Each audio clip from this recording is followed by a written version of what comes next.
दोस्तों, क्या भारत में भी आने वाला है 2008 जैसा हाउसिंग क्रैश? क्या बिल्डर्स चुपचाप डिफॉल्ट करने लगे हैं? क्या एनबीएफसी ने रियल एस्टेट का पैसा देना लगभग बंद कर दिया है? और सबसे बड़ा सवाल, क्या आपके घर की कीमत गिरने वाली है?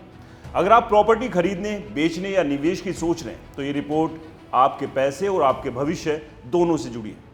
नमस्कार, आप देख रहे हैं रिपोर्टर जी और मैं हूं आपके साथ राज के वर्मा। दोस्तों, आज हम बात करने वाले हैं भारत के रियल एस्टेट सेक्टर में उभरते उस खतरे की जो अभी हेडलाइन में भले ना हो, लेकिन अंदर ही अंदर एक बड़ा तूफान खड़ा कर रहा है। ये खतरा है बिल्डर्स के बढ़ते डिफॉल्ट, एनबीएफसी की सख्त होती फंडिंग और घटती डिमांड का घातक कॉम्बिनेशन।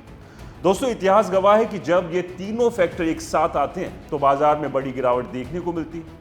साल 2008 में ग्लोबल फाइनेंशियल क्राइसिस के दौरान कुछ ऐसा ही हुआ था, जब अमेरिका के हाउसिंग सेक्टर में शुरू में हुई समस्याओं ने पूरी दुनिया की अर्थव्यवस्था हिला दी थी।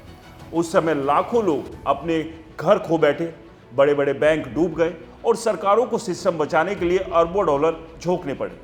दोस्तों, आज भारत में भी कुछ वैसी ही शुरुआती हलचल दिखाई दे रही है। हालांकि तस्वीर पूरी तरह वैसी नहीं है, लेकिन खतरे के संकेत जरूर है। भारत का रियल एस्टेट सेक्टर पिछले कुछ सालों में तेजी से बढ़ा है, खासकर कोविड के बाद।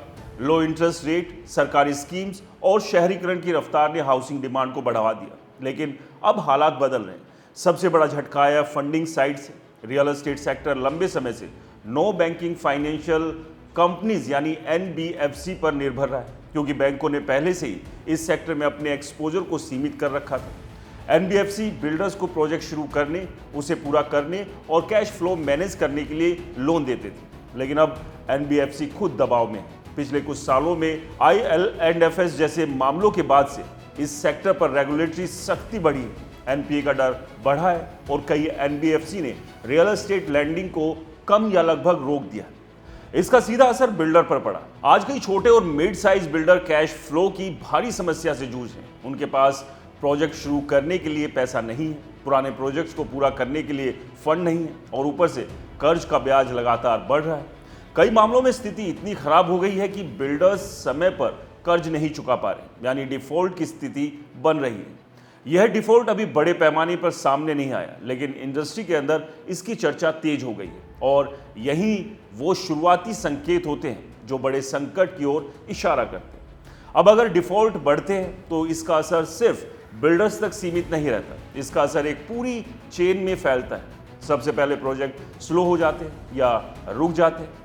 इसका मतलब ये है कि जिन लोगों ने घर खरीदा है उन्हें समय पर पोजीशन नहीं मिलता। वो ईएमआई भी देते रहते और किराया भी भरते, यानी डबल फाइनेंशियल बोझ।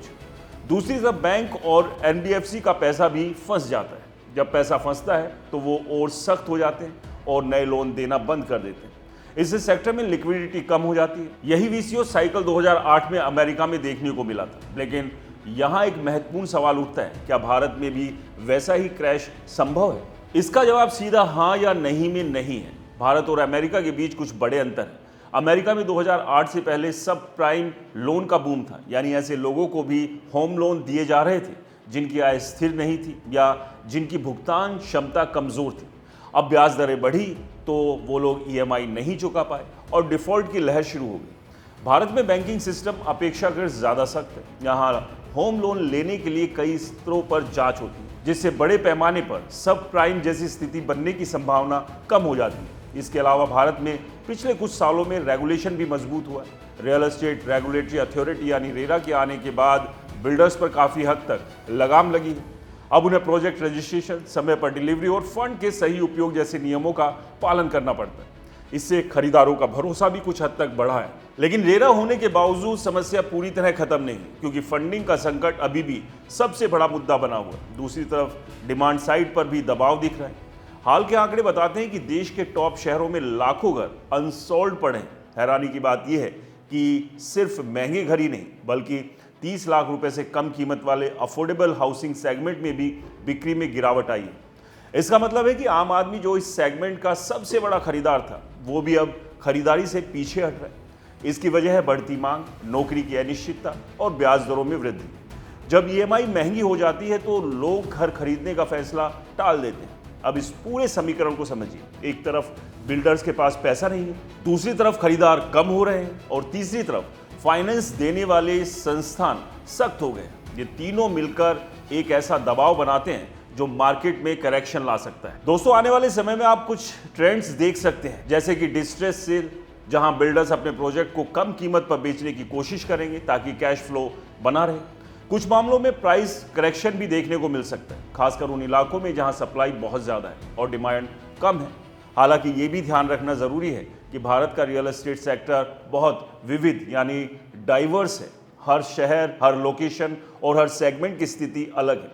जहां एक तरफ कुछ शहरों में ओवर सप्लाई है, वहीं दूसरी तरफ कुछ तेजी से बढ़ते शहरों में डिमांड अभी मजबूत है। इसलिए कहना कि पूरे देश में एक साथ क्रैश आ जाएगा शायद जल्दबाजी हो, लेकिन ये ज़रूर कहा जा सकता है कि सेक्टर एक ट्रांजिशन फेज में है, जहां कमज़ोर खिलाड़ी बाहर हो सकते हैं और मजबूत डेवलपर्स ही टिक पाएंगे।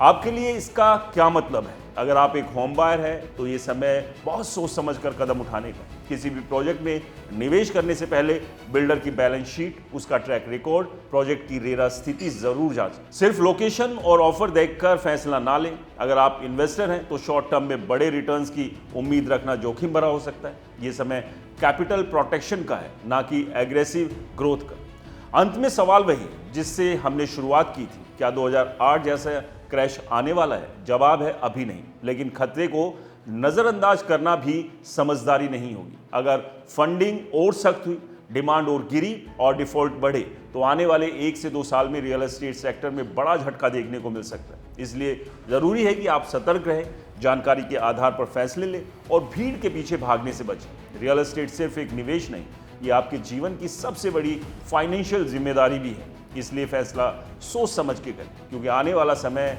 इस सेक्टर के लिए निर्णायक साबित हो सकता है।